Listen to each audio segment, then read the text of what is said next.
Hi, I'm Andrew Torgett with Texas History for Teachers.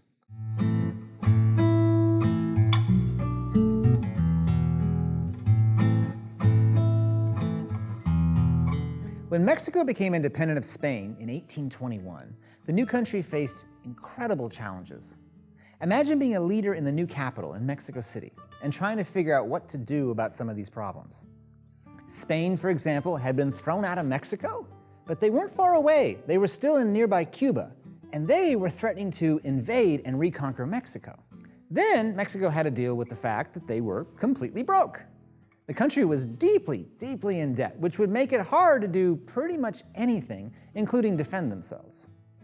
And then, at the same time, they had to deal with the fact that much of Mexico had just been decimated by the war for independence and it needed to be rebuilt. But the problem that scared many Mexican leaders more than any other was the extremely small population of Mexicans in Texas. By 1821, there were only around 3,000 to 4,000 Mexicans living in Texas, which meant it would be really hard for them to control such a vast region. By comparison, there were way more American Indians, maybe 20,000, living in Texas at the time, which meant that groups like the Comanches had far more power in Texas than Mexico. Perhaps even scarier, there were more than 1/3 Americans living just across the border in the southern United States. And there seemed to be little that Mexico could do to stop them if those Americans ever decided to invade. So the situation in Texas looked like a really, really big problem. Desperate times called for desperate measures, and so Mexico decided to try a risky scheme in hopes of getting loyal citizens into Texas. And the idea was pretty simple. They would invite Americans to come live in Texas and become Mexican citizens. To make that attractive, Mexico offered a massive amount of land, about 7 square miles, to any American who abandoned the United States to come live in Texas.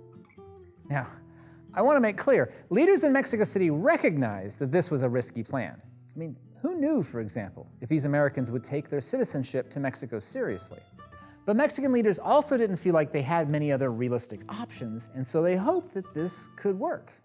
For the Mexicans who lived in Texas, who we often call Tejanos, which is simply Spanish for Texans, this sounded like a terrific plan, and they were highly supportive. And that makes sense because since they lived in Texas, they were the ones with the most to gain. And if these new American settlers helped to secure the region for Mexico, it would mean more security for the Tejanos against Indian attacks. Just as important, if these Americans brought new economic development into Texas, that could also mean better living conditions for Tejanos in places like San Antonio. For Americans in the southern United States, this offer sounded amazing because it meant that they could now get far more land in Mexico than they could ever hope to own in the United States. And with cotton farming booming at the time in places like Louisiana, Mississippi, and Alabama, there was an awful lot of money to be made if you could get a lot more land for practically nothing.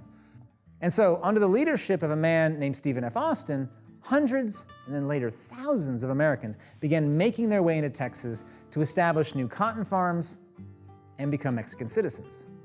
So, for most of the 1820s, Mexico tried out a grand experiment of allowing Americans to colonize Texas. And in a lot of ways, that worked out how Mexico had hoped. Stephen F. Austin's colony grew dramatically as Americans just poured into Texas, and that in turn did put new pressure on American Indians in the region while also bringing rapid new economic development into Texas. But the experiment also created new tensions and new problems that Mexico had not anticipated. A lot of the Americans who came into Austin's colony, for example, were cotton farmers from places like Mississippi and Alabama. And many of them wanted to bring slaves into Mexico to work on their farms and plantations. But that was something most Mexicans did not want to support. And there were various efforts to outlaw slavery in Mexico during the 1820s, which led to a great deal of tension. Another problem that emerged was that while many Americans, like Stephen F. Austin, proved to be faithful citizens of Mexico, there were other Americans who were far less inclined to follow Mexican laws. In late 1826, for example, a handful of Americans in East Texas started a small rebellion that alarmed Mexican officials. And in response, Mexico City began trying to assert more control over what was happening in Texas. By 1830, Mexico City decided that this experiment had become too dangerous to continue, and the government tried to outlaw further American colonization in Texas. And that, in turn, upset both the American colonists and Tejano leaders in San Antonio, which led to even more tensions.